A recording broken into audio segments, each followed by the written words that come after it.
Good afternoon, everybody. Pat Lambert here. It's Thursday the 28th of March and I am up at the plots at Upper Nisbet with Cameron MacDonald, and we've just been measuring the early single stand paddocks, and then we have measured the paddocks with based on Dundas, and so early, more the intermediates. And we've come through paddock 7, and we're up in the last paddock here, the multi-species paddock. And the thing that strikes us, I suppose, this field, obviously 28th of March today, Robert has not put any fertiliser out on this ground yet. We're 530 feet up here, still quite a cold wind. We had probably every goose in Roxburghshire was sat over the fence here when we came up. There must have been about 2,500 greylags sat on the other side of the fence from here, and I know, looking at the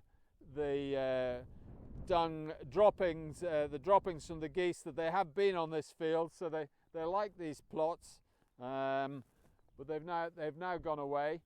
But basically what I'm trying to bring up here is just looking at this multi-species plot, no fertiliser, but already how much growth we've got. This is the 5th year now this plot has been in.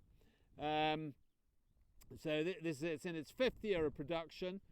This plot here, I say, is a multi-species plot with only about 35% ryegrass and predominantly a lot of fescues, cocksfoot, timothy in it.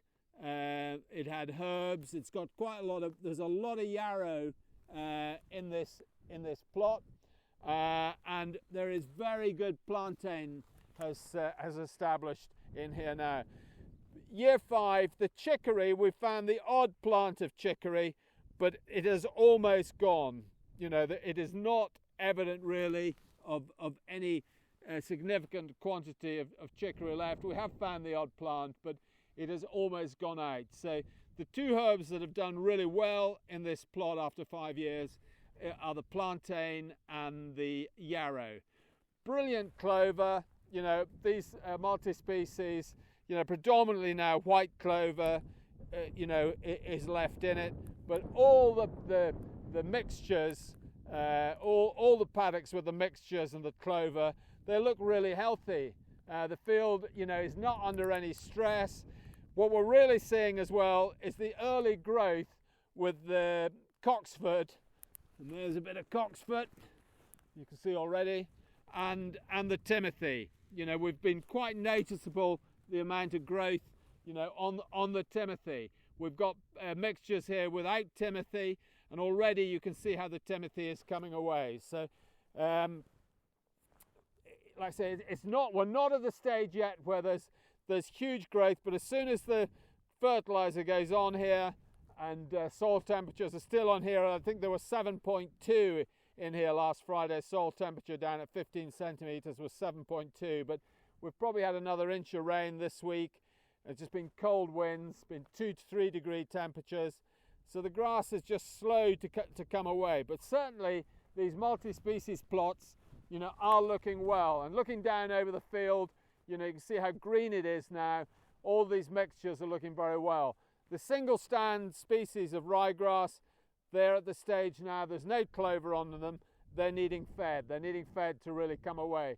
And it's quite noticeable, we've seen a few of the varieties, there is actually very good growth on them without fertiliser, and those are the ones, it's heartening to see that actually some of those ones we are using, you know, significantly within our mixes. They look really well.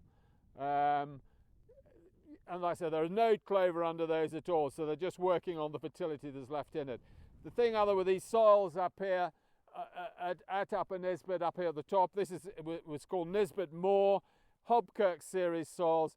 They don't hold nutrients very well. They don't tend to hang on to nutrients very well. So you've got to keep trickle feeding, you know, nutrients onto it on these types of soil.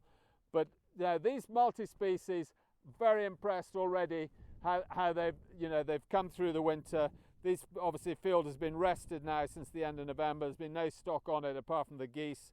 But you know, the timothy and the cocksfoot again, you can already see, you know, what they're bringing to it. So we'll keep you informed as the season progresses here again. This is probably going to be the 5th year. we're really going to be concentrating and looking at persistency, you know, and how these single stand varieties stand up now we're in the 5th year. We're already, I think we're seeing some of this cliff edge where some of the early intermediate varieties, particularly the intermediate tetraploids, their yield falls off as their density disappears. But you know, the mixtures here, good density, very impressive. So we'll keep you informed as we carry on. Thank you.